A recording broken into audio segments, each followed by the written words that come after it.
नमस्कार दोस्तों। प्रस्तुत करती हूँ गोदान भाग 16।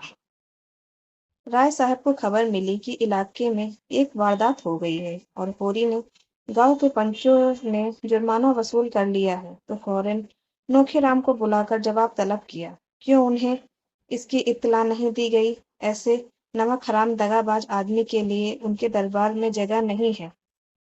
नोखीराम ने इतनी गालियां खाई तो जरा गर्म होकर बोले, मैं अकेले थोड़ा ही था, गांव के और पंच भी तो थे, मैं अकेला क्या कर लेता? राय साहब ने उनकी टोन की तरफ भाले जैसी नुकीली दृष्टि से देखा। मत बको जी, तुम्हें उसी वक्त कहना चाहिए था, जब तक सरकार को इत्तला ना हो जाए मैं पंचों को जुर्माना ना वसूल करने दूंगा। पंचों को मेरे और मेरी रियाया के बीच में दखल देने का क्या हक है? इस डांड बांध के सिवा इलाके में और कौन सी आमदनी है? वसूली सरकार के घर गई, बकाया असमियों ने दबा लिया। जब मैं कहाँ जाऊं? क्या खाऊं तुम्हारा सिर? या लाखों रुपए साल का खर्च कहाँ से आए? खेद है कि दो पुश्तों से कारिंदीगरी करने पर मुझे आज तुम्हें यह बात बतलानी पड़ती है। कितने रुपए वसूल हुए थे होरी से? नौखीराम ने सिपटा कर कहा, 80 रुपए नगद। नगद उसके पास कहाँ थे हुजूर? कुछ अनाज दिया, बाकी में अपना घर लिख दिया। राय साहब ने स्वार्थ का पक्ष छोड़कर होरी का पक्ष लिया। अच्छा, तो आपने और बगुला भगत पंचों ने मिलकर मेरे एक मातगर आसमी को तबाह कर दिया। मैं पूछता हूँ, तुम लोगों को क्या हक है कि मेरे इलाके में मुझे इत्तला किए बगैर मेरे आसमी से जुर्माना वसूल करते? इसी बात पर अगर मैं चाहूँ तो आपको और उस जालिये पटवारी और उस धूल पंडित को 7-7 साल के लिए जेल भिजवा सकता हूँ। आपने समझ लिया कि आप ही इलाके के बादशाह हैं? मैं कह देता हूँ, आज शाम तक जुर्माने की पूरी रकम मेरे पास पहुंच जाए, वरना बुरा होगा। मैं एक एक से चक्की पिसवा कर छोड़ूंगा। जाइए, हाँ, होरी को और उसके लड़के को मेरे पास भेज दीजिए। नौखीराम ने दबी आवाज में कहा। उसका लड़का तो गांव छोड़कर भाग गया। जिस रात को यह वारदात हुई उसी रात को भागा। राय साहब ने रोष से कहा, झूठ मत बोलो। तुम्हें मालूम है झूठ से मेरे बदन में आग लग जाती है। मैंने आज तक कभी नहीं सुना कि कोई युवक अपनी प्रेमिका को उसके घर से लाकर फिर खुद भाग जाए। अगर उसे भागना ही होता तो वह उस लड़की को लाता क्यों? तुम लोगों की इसमें भी जरूर कोई शरारत है। तुम गंगा में डूबकर भी अपनी सफाई दो तो मानने का नहीं। तुम लोगों ने अपने समाज की प्यारी मर्यादा की रक्षा के लिए उसे धमकाया होगा। बेचारा भाग न जाता तो क्या करता? नोखीराम इसका प्रतिवाद ना कर सके। मालिक जो कुछ कहे वह ठीक है। वह यह भी ना कह सके कि आप खुद चलकर झूठ सच की जांच कर ले। बड़े आदमियों का क्रोध पूरा समर्पण चाहता है, अपने खिलाफ एक शब्द भी नहीं सुन सकता। पंचों ने राय साहब का यह फैसला सुना तो नशा हिरन हो गया। अनाज तो अभी तक ज्यों का त्यों पड़ा था, पर रुपए तो कब के गायब हो गए। होरी का मकान रेहन लिखा गया था, पर उस मकान को देहात में कौन पूछता था? जैसे हिंदू स्त्री पति के साथ घर की स्वामिनी है और पति त्याग दे तो कहीं की नहीं रहती, उसी तरह वह घर होरी के लिए लाख रुपए का है, पर उसकी असली कीमत कुछ भी नहीं है। और इधर राय साहब बिना रुपए लिए मानने के नहीं। यही होरी जाकर रो आया होगा। पटेश्वरी लाल सबसे ज्यादा भयभीत थे। उनकी तो नौकरी ही चली जाएगी। चारों सज्जन इस गहन समस्या पर विचार कर रहे थे, पर किसी की अक्ल काम न करती थी। एक दूसरे पर रोष देखता था। फिर खूब झगड़ा हुआ। पटेश्वरी ने अपनी लंबी शंकाशील गर्दन हिलाकर कहा, मैं मना करता था कि होरी के विषय में हमें चुप्पी साध कर रह जाना चाहिए। गाय के मामले में सबको तावान देना पड़ा। इस मामले में तावान ही से गला ना छूटेगा, नौकरी से हाथ धोना पड़ेगा। मगर तुम लोगों को रुपए की पड़ी थी, निकालो 20-20 रुपए। अब भी कुशल है, कहीं राय साहब ने रपट कर दी तो सब जाना जाने बंध जाएंगे। दाता दीन ने ब्रह्मतेज दिखाकर कहा, मेरे पास 20 रुपए की जगह 20 पैसे भी नहीं है। ब्राह्मणों को भोज दिया गया, होम हुआ, क्या इसमें कुछ खर्च ही नहीं हुआ? राय साहब की हिम्मत है कि मुझे जेल ले जाएं, ब्रह्म बनकर घर का घर मिटा दूंगा। अभी उन्हें किसी ब्राह्मण से पाला नहीं पड़ा। रिंगू सिंह ने भी कुछ इसी आशय में शब्द कहे। वह राय साहब के नौकर नहीं है। उन्होंने होरी को मारा नहीं, पीटा नहीं, कोई दबाव नहीं डाला। होरी अगर प्रायश्चित करना चाहता था तो उन्होंने इसका अवसर दिया। इसके लिए कोई उन पर अपराध नहीं लगा सकता। मगर नोखेराम की गर्दन इतनी आसानी से ना छूट सकती थी। यहाँ मजे से बैठे राज करते थे। वेतन तो 10 रुपए से ज्यादा न था, पर 1000 साल की ऊपर की आमदनी थी। सैकड़ों आदमियों पर हुकूमत, चार चार प्यादे हाजिर बिगार में सारा काम हो जाता था। थानेदार तक कुर्सी देते थे। यह चैन उन्हें और कहाँ था। और पटेश्वरी तो नौकरी की बदौलत महाजन बने हुए थे। कहाँ जा सकते थे। 2-3 दिन इसी चिंता में पड़े रहे कि कैसे इस विपत्ति से निकले। आखिर उन्हें एक मार्ग सूझ ही गया। कभी कभी कचहरी में उनकी दैनिक बिजली देखने को मिल जाती थी।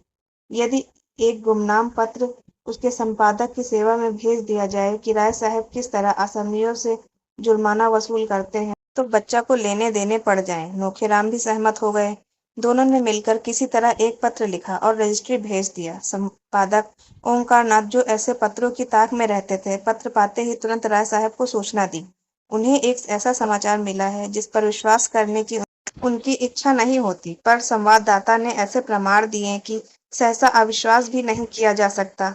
क्या यह सच है कि राय साहब ने अपने इलाके के एक आदमी से 80 रुपए तवान इसलिए वसूल किए कि उसके पुत्र ने एक विधवा को घर में डाल दिया था? संपादक का कर्तव्य उन्हें मजबूर करता है कि वह मुआवले की जांच करे और जनता के हितार्थ उसे प्रकाशित कर दे। राय साहब इस विषय में जो कुछ कहना चाहे, संपादक जी उसे भी प्रकाशित कर दे। संपादक जी दिल से चाहते थे कि यह खबर गलत है, लेकिन उसमें कुछ भी सत्य हुआ तो वह उसे प्रकाश में लाने के लिए विवश हो जाएंगे। मैत्री उन्हें कर्तव्य पथ से नहीं हटा सकती। राय साहब ने यह सूचना पाई तो सिर पीट लिया। पहले तो उनकी ऐसी उत्तेजना हुई कि जाकर ओंकार नाथ को गिनकर 50 हंटर जमाए और कह दे, जहां वह पत्र छापना वहां यह समाचार भी छाप देना। लेकिन इसका परिणाम सोचकर मन को शांत किया और तुरंत उनसे मिलने चले। अगर देर की तो ओंकार नाथ ने यह संवाद छाप दिया तो उनके सारे यश में कालिमा पुज जाएगी। ओंकार नाथ सैर करके लौट रहे थे और आज के पत्र के लिए संपादकीय लेख लिखने की चिंता में बैठे हुए थे, पर मन पंछी की भांति अभी उड़ा उड़ा फिरता था। उनकी धर्मपत्नी ने रात में उन्हें कुछ ऐसी बातें कह डाली थी जो अभी तक कांटों की तरह चुभ रही थी।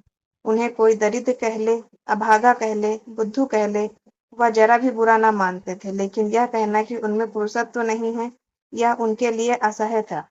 और फिर अपनी पत्नी को यह कहने का क्या हक है? उससे तो यह आशा की जाती है कि कोई इस तरह का आपेक्ष करे तो उसका मुंह बंद कर दे। बेशक वह ऐसी खबरें नहीं छापते, ऐसी टिप्पणियां नहीं करते कि सिर पर कोई आफत आ जाए, फूक फूक कर कदम रखते हैं। इन काले कानूनों के युग में वह और कर ही क्या सकते हैं, मगर वह क्यों सांप के बिल में हाथ नहीं डालते? इसलिए तो कि उनके घर वालों को कष्ट न उठाने पड़े और उनके सहिष्णुता का उन्हें यह पुरस्कार मिल रहा है। क्या अंधेरे है? उनके पास रुपए नहीं है तो बनारसी साड़ी कैसे मंगा दें? डॉक्टर सेठ और प्रोफेसर भाटिया और न जाने किस किस की स्त्रियां बनारसी साड़ी पहनती हैं, तो वह क्या करे? क्यों उनकी पत्नी इन साड़ी वालियों को अपनी खद्दर की साड़ी से लज्जित नहीं करती? उनकी खुद तो यह आदत है कि किसी बड़े आदमी से मिलने जाते हैं तो मोटे से मोटे कपड़े पहन लेते हैं और कुछ कोई आलोचना करे तो उनको मुंह तोड़ जवाब देने को तैयार रहते हैं। उनकी पत्नी में क्यों वही आत्मसम्मान नहीं है? वह क्यों दूसरों का ठाट बाट देखकर विचलित हो जाती हैं? उसे समझना चाहिए कि वह एक देशभक्त पुरुष की पत्नी है। देशभक्त के पास अपनी भक्ति के सिवा और क्या संपत्ति है? इस विषय को आज के अग्रलेख का विषय बनाने की कल्पना करते करते उनका ध्यान राय साहब के मुआवले की ओर जा पहुंचा। राय साहब सूचना का क्या उत्तर देते हैं, यह देखना है। अगर वह अपनी सफाई देने में असफल हो जाते हैं तब तो कोई बात नहीं, लेकिन अगर वह यह समझे कि ओंकार नाथ दबाव, भय या मुलाहजे में आकर अपने कर्तव्य से मुंह फेर लेंगे, तो यह उनका भ्रम है। इस सारे तप और साधन का पुरस्कार उन्हें इसके सिवा और क्या मिलता है कि अवसर पड़ने पर वह इन कानूनी डकैतों का भांडा फोड़ सके। उन्हें खूब मालूम है कि राय साहब बड़े प्रभावशाली जीव हैं। काउंसिल के मेंबर तो हैं ही, अधिकारियों में भी उनका काफी रूख है। वह चाहे तो उन पर झूठे मुकदमे चलवा सकते हैं, अपने गुंडों से राह पिटवा सकते हैं, लेकिन ओंकार इन बातों से नहीं डरता। जब तक उनकी देह में प्राण है वह आतताइयों की खबर लेते रहेंगे। सहसा मोटर कार की आवाज सुनकर वह चौंके। तुरंत कागज लेकर अपना लेख आरंभ कर दिया और एक ही क्षण में राय साहब ने उनके कमरे में कदम रखा। ओंकार नाथ ने न उनका स्वागत किया, न कुशल क्षेम पूछा, न कुर्सी दी। उन्हें इस तरह देखा मानो कोई मुलजिम उनकी अदालत में आया हो और रौब से मिले हुए स्वर से पूछा, आपको मेरा पुर्जा मिल गया था? मैं वह पत्र लिखने के लिए बाध्य नहीं था, मेरा कर्तव्य यह था कि स्वयं उसकी तहकीकात करता, लेकिन मुरावत में सिद्धांतों को कुछ न कुछ हत्या करनी ही पड़ती। क्या उस संवाद में कुछ सत्य है? राय साहब उसका सत्य होना अस्वीकार न कर सके। हालांकि अभी तक उन्होंने जुर्माने के रुपए नहीं मिले थे और वह उसके थाने में साफ इनकार कर सकते थे, लेकिन वह देखना चाहते थे कि यह महाशय किस पहलू पर चलते हैं। ओंकारनाथ ने खेद प्रकट करते हुए कहा, अब तो मेरे लिए यह संवाद को प्रकाशित करने के सिवा और कोई मार्ग नहीं है। मुझे इसका दुख है कि मुझे अपने एक परम हितैषी मित्र की आलोचना करनी पड़ रही है, लेकिन कर्तव्य के आगे व्यक्ति कोई चीज नहीं। संपादक अगर अपना कर्तव्य ना पूरा कर सके तो उसे उस आसन पर बैठने का कोई हक नहीं है। राय साहब कुर्सी पर डट गए और पान की गिलोरियां मुंह में भरकर बोले, लेकिन यह आपके हक में अच्छा ना होगा। मुझे जो कुछ होना है पीछे होगा, आपको तत्काल दंड मिल जाएगा। अगर आप मित्रों की परवाह नहीं करते तो मैं भी उसी तरह का आदमी हूँ। ओंकार ने शहीद और गौरव धारण करके कहा, इसका तो मुझे कभी भय नहीं हुआ। जिस दिन मैंने पत्र संपादक का भार लिया उसी दिन प्राणों का मोह छोड़ दिया था, और मेरे समीप एक संपादक की सबसे शानदार मौत यही है कि वह न्याय और सत्य की रक्षा करते हुए अपना बलिदान कर दे। अच्छी बात है, मैं आपकी चुनौती स्वीकार करता हूँ। मैं अब तक आपको मित्र समझता आया था, मगर अब आपसे लड़ने ही पर तैयार है तो लड़ाई ही सही। आखिर मैं आपका पत्र का 5 गुना चंदा क्यों देता हूँ? केवल इसलिए कि वह मेरा गुलाम बना रहे। मुझे परमात्मा ने रईस बनाया है। 75 रुपए देता हूँ इसलिए कि आपका मुंह बंद रहे। जब आप घाटे का रोना रोते हैं और सहायता की अपील करते हैं, और ऐसी शायद ही कोई तिमाही जाती है जब आपकी अपील ना निकलती हो, तो मैं ऐसे मौके पर आपकी कुछ ना कुछ मदद कर देता हूँ। किस लिए? दीपावली, दशहरा, होली में आपके यहाँ बैना भेजता हूँ और साल के 25 बार आपकी दावत करता हूँ। किस लिए? आप रिश्वत और कर्तव्य दोनों साथ साथ नहीं निभा सकते। ओंकारनाथ उत्तेजित होकर बोले, मैंने कभी रिश्वत नहीं ली। राय साहब ने फटकारा, अगर यह व्यवहार रिश्वत नहीं है तो रिश्वत क्या है? जरा मुझे समझा दीजिए। क्या आप समझते हैं आपको छोड़कर और सभी गधे हैं जो निस्वार्थ भाव से आपका घाटा पूरा करते हैं? निकालिए अपनी बही और बतलाइए, अब तक आपको मेरी रियायत से कितना मिल चुका है? मुझे विश्वास है हजारों की रकम निकलेगी। अगर आपको स्वदेशी स्वदेशी चिल्लाकर विदेशी दवाओं और वस्तुओं का विज्ञापन छापने में शर्म नहीं आती, तो मैं अपने असमियों से डांट और जुर्माना लेते क्यों शर्माऊं? या ना समझिए कि आप ही किसानों के हित का बीड़ा उठाए हुए हैं। मुझे किसानों के साथ जलना मरना है। मुझे बढ़कर दूसरा उनका हितैषी नहीं हो सकता। लेकिन मेरी गुजर कैसे हो? अफसरों को दावतें कहाँ से दूं? सरकारी चंदे कहाँ से दूं? खानदान के सैकड़ों आदमियों की जरूरतें कैसे पूरी करूं? मेरे घर का क्या खर्च है या शायद आप जानते हैं तो क्या मेरे घर में रुपए फलते हैं? आएगा तो असमियों के ही घर से। आप समझते होंगे जमींदार और तालुकदार सारे संसार का सुख भोग रहे हैं, उनकी असली दौलत का आपको ज्ञान नहीं। अगर वह धर्मात्मा बनकर रहे तो उनका जिंदा रहना भी मुश्किल हो जाए। अफसरों की डालियां ना दें तो जेल खाने घर हो जाएं। हम भिक्षु नहीं कि अनायास ही सबको डंक मारते फिरे। न गरीबों का गला दबाना कोई बड़े आनंद का काम है, लेकिन मर्यादाओं का पालन तो करना ही पड़ता है। जिस तरह आप मेरी रईसी का फायदा उठाना चाहते हैं, उसी तरह और सभी हमें सोने की मुर्गी समझते हैं। आइए मेरे बंगले पर तो दिखाऊं कि सुबह से शाम तक कितने निशाने मुझ पर पड़ते हैं। कोई कश्मीर से साल दुसाला लिए चला आ रहा है, कोई इत्र और तंबाकू का एजेंट है, कोई पुस्तकों और पत्रिकाओं का, कोई जीवन बीमे का, कोई ग्रामोफोन लिए सिर पर सवार है, कोई कुछ। चंदे वाले तो अनगिनती। क्या सबके सामने अपना दुखड़ा लेकर बैठ जाऊं? ये लोग मेरे द्वार पर दुखड़ा सुनाने आते हैं मुझे उल्लू बनाकर, मुझसे कुछ ऐंठने के लिए। आज मर्यादा का विचार छोड़ दूं तो तालियां पीटने लगे, हुक्काम की डालियां ना दूं तो बागी समझा जाऊं, तब आप अपने लेखों में मेरी रक्षा ना करेंगे। कांग्रेस में शरीक हुआ उसका तावान अभी तक देता जाता हूँ। काली किताब में नाम दर्ज हो गया। मेरे सिर पर कितना कर्ज है यह भी कभी आपने पूछा है? अगर सभी महाजन डिग्रियां करा ले तो मेरे हाथ की अंगूठी तक बिक जाएगी। आप कहेंगे क्यों यह आडंबर पालते हैं? कहिए, 7 पुश्तों से जिस वातावरण में पला हूँ उससे अब निकल नहीं सकता। घास छीलना मेरे लिए असंभव है। आपके पास जमीन नहीं, जायदाद नहीं, मर्यादा का झमेला नहीं, आप निर्भीक हो सकते हैं, लेकिन आप भी दुम दबाए बैठे रहते हैं। आपको कुछ खबर है अदालतों में कितनी रिश्वतें चल रही हैं, कितने गरीबों का खून हो रहा है, कितनी देवियां भ्रष्ट हो रही हैं? है बूता लिखने का? सामग्री मैं देता हूँ।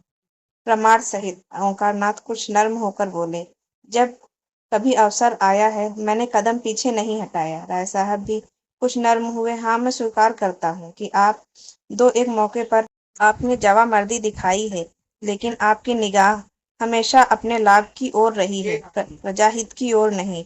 आंखें न निकालिए और न मुंह लाल कीजिए। जब कभी आप मैदान में आए हैं, उसका शुभ परिणाम यही हुआ है कि आपने सम्मान और प्रभाव और आमदनी में इफाजा हुआ है। अगर मेरे साथ भी आप वही चाल चल रहे हैं, तो मैं आपकी खातिर करने को तैयार हूँ। रुपए ना दूंगा क्योंकि वह रिश्वत है। आपकी पत्नी जी के लिए कोई आभूषण बनवा दूंगा।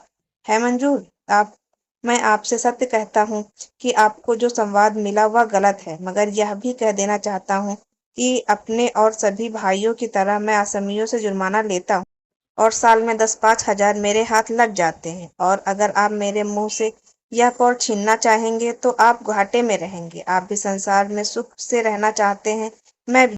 इससे क्या फायदा कि आप न्याय और कर्तव्य का ढोंग रचकर मुझे भी जेरबार करें, खुद भी जेरबार हूँ। दिल की बात कहिए, मैं आपका बैरी नहीं हूँ। आपके साथ कितनी ही बार एक चौक में एक मेज पर खा चुका हूँ। मैं यह भी जानता हूँ कि आप तकलीफ में हैं। आपकी हालत शायद मेरी हालत से भी ज्यादा खराब है। हाँ, अगर आपने हरिश्चंद्र बनने की कसम खा ली है तो आपकी खुशी। मैं चलता हूँ। राय साहब कुर्सी से उठकर खड़े हो गए। ओंकारनाथ ने उनका हाथ पकड़कर सिंध भाव से कहा, नहीं नहीं, अभी आपको बैठना पड़ेगा। मैं अपनी पोजीशन साफ कर देना चाहता हूँ।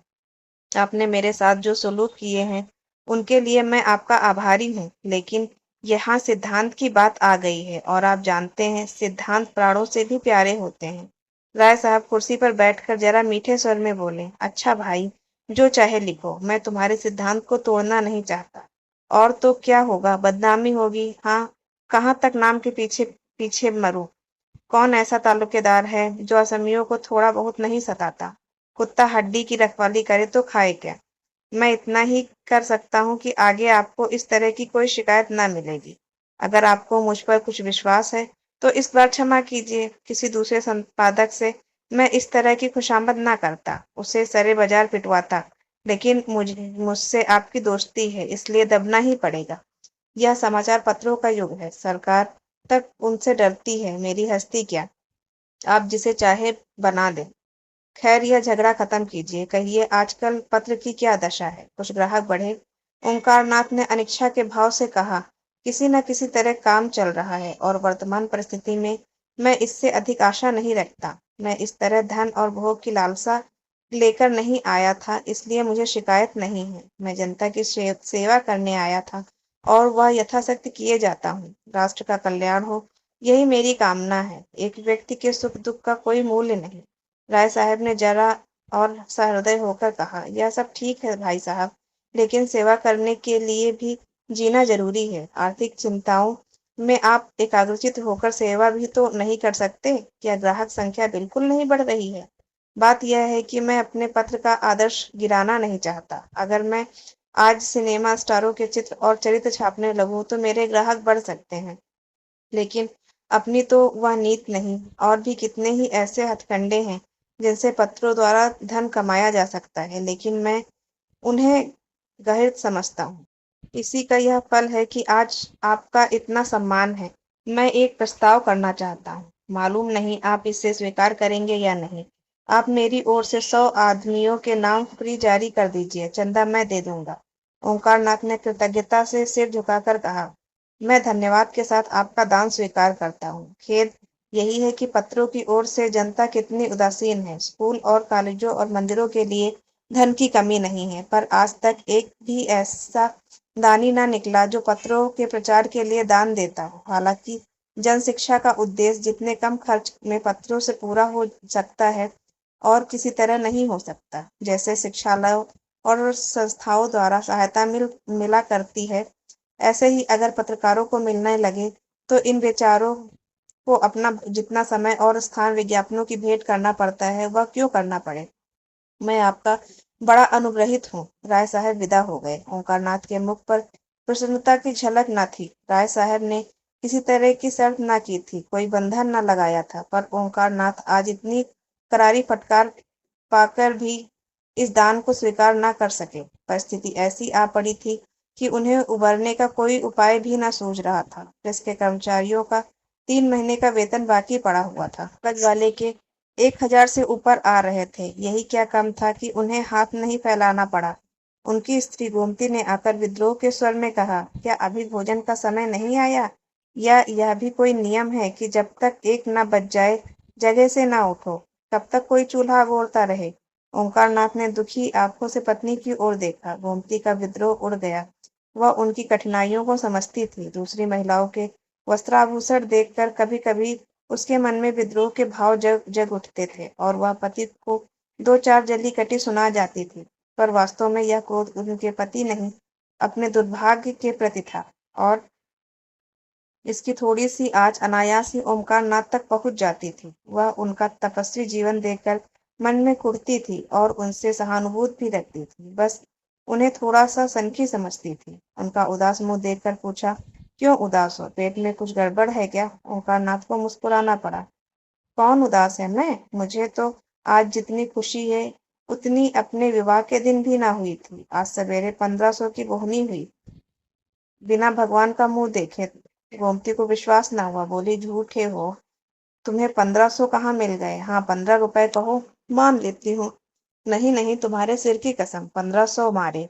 अभी राय साहब आए थे, 100 ग्राहकों का चंदा अपनी तरफ से देने का वचन दे कर गए हैं। गोमती का चेहरा उतर गया। तो मिल चुके? नहीं, राय साहब वादे के पक्के हैं। मैंने किसी तालुकेदार को वादे का पक्का देखा ही नहीं। दादा एक तालुकेदार के नौकर थे। साल भर तलब नहीं मिलती थी। उसे छोड़कर दूसरे की नौकरी की। उसने 2 साल तक एक पाई ना दी। एक बार दादा गरम पड़े तो मारकर भगा दिया। इनके वादों का कोई करार नहीं। मैं आज ही बिल भेजता हूँ। भेजा करो, कह देंगे कल आना। कल अपने इलाके पर चले जाएंगे, 3 महीने में लौटेंगे। ओंकारनाथ संशय में पड़ गए। ठीक तो है, कहीं राय साहब पीछे से मुकर गए तो वह क्या कर लेंगे? फिर भी दिल मजबूत करके कहा, ऐसा नहीं हो सकता। कम से कम राय साहब को मैं इतना धोखेबाज नहीं समझता। मेरा उनके यहाँ कुछ बाकी नहीं है। गोमती ने उसी संदेह के भाव से कहा, इसी से तो मैं तुम्हें बुद्धू कहती हूँ। जरा किसी ने सहानुभूति दिखाई और तुम फूल उठे। ये मोटे रईस हैं। इनके पेट में ऐसे कितने वादे हजम हो सकते हैं जितने वादे करते हैं। अगर सब पूरा करने लगे तो भीख मांगने की नौबत आ जाए। मेरे गांव में ठाकुर साहब तो 2-2, 3-3 साल तक बनियों का हिसाब ना करते थे। नौकरों का हिसाब तो नाम के लिए देते थे। साल भर काम लिया, जब नौकर ने वेतन मांगा, मारकर निकाल दिया। कई बार इसी नादी हंदी में स्कूल से कितने लड़कों के नाम कट गए। आखिर उन्होंने लड़कों को घर बुला लिया। एक बार रेल का टिकट उधार मांगा था। या राय साहब भी तो उन्हीं के भाई बंद हैं। चलो भोजन करो और चक्की पीसो, जो तुम्हारे भाग्य में लिखा है। या समझ लो कि ये बड़े आदमी तुम्हें फटकारते रहे, वही अच्छा है। या तुम्हें 1 पैसा देंगे तो उसका चौगुना अपने असमियों से वसूल कर लेंगे। अभी उनके विषय में जो कुछ चाहते हो लिखते हो, तब तो ठाकुर सुहाती ही करनी पड़ेगी। पंडित जी भोजन कर रहे थे, पर कौर मुंह में फंसा हुआ जान पड़ता था। आखिर बिना दिल का बोझ हल्का किए भोजन करना कठिन हो गया। बोले, अगर रुपए ना दिए तो ऐसी खबर लूंगा कि याद रखेंगे। उनकी चोटी मेरे हाथ में है। गांव के लोग झूठी खबर नहीं दे सकते। सच्ची खबर देते तो उनकी जान निकलती है। झूठी खबर क्या देंगे? राय साहब के खिलाफ एक रिपोर्ट मेरे पास आई है, छाप दो। बच्चा को घर से निकलना मुश्किल हो जाए। मुझे यह खैरात नहीं दे रहे हैं, बड़े दबसट में पड़कर इस राह पर आए हैं। पहले धमकियां दिखा रहे थे, जब देखा इससे काम ना चलेगा तो यह चारा फेंका। मैंने भी सोचा, एक इनके ठीक हो जाने से तो देश से अन्याय मिटा जाता नहीं। फिर क्यों ना इस दान को स्वीकार कर लूं। मैं अपने आदर्श से गिर गया हूँ जरूर, लेकिन इतने पर भी राय साहब ने दगा की तो मैं भी सठता पर उतर आऊंगा। जो गरीबों को लूटता है, उसको लूटने के लिए अपनी आत्मा को बहुत समझाना ना पड़ेगा। इसी के साथ गोदान का भाग 16 समाप्त होता है। फिर मिलेंगे एक नए भाग के साथ। तब तक के लिए शुभ रात्रि। धन्यवाद।